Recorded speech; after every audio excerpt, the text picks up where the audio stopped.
In my previous video, I mentioned that smithing is so efficient that you only need a single piece of fuel to produce 4 tools. So I wanted to make a demonstration of this in real time, or a single shot. So let's go ahead. Here you can see I'm adding a single piece of charcoal, adding the ingots, and then lighting it. And we're going to go ahead and fast forward now to the point where the ingots have heated up the maximum amount and the fuel has burned away.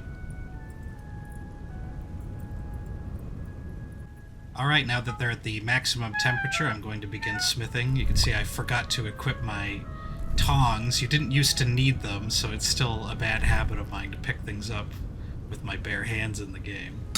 But I'm just going to pick a random assortment of materials to produce. It's all going to be single tools, just because that's the simplest way. Really, I made this video thinking that this would be something of a challenge, but in reality, the ingots cool down so slowly that I genuinely believe actually that you could probably produce even more than just 4 ingots with a single piece of fuel if you were to remove and add them intelligently. I'd have to look into that. 4 is the maximum that the forge can actually accept at a time.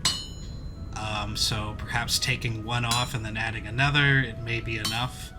But yeah, the ingots cool down so slowly, and they remain workable up until the point that the color begins to return to the original hue of the ingot, in this case copper being brown.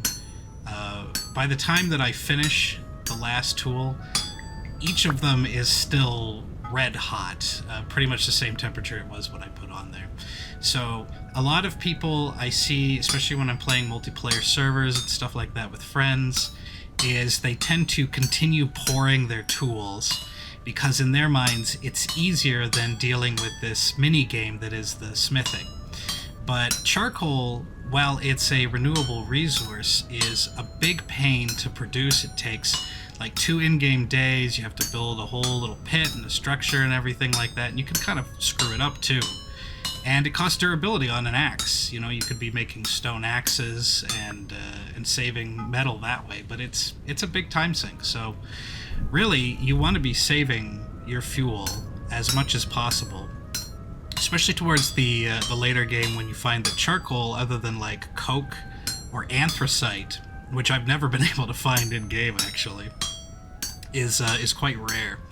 So smithing is a really powerful thing that you can be doing in the game, and I wanted to add a follow-up video that's a little less formal, just demonstrating how fast you can produce a good range of tools. And of course, once you're finished, you're going to have to run to the water and get yourself a little satisfying reward. I mentioned in my video there's no reason as of November 2023 to do this. It doesn't affect the durability, it doesn't do anything, but it's a lot of fun. Anyways, thank you for watching. Sorry I haven't been making a lot of videos, and I will see you in the future.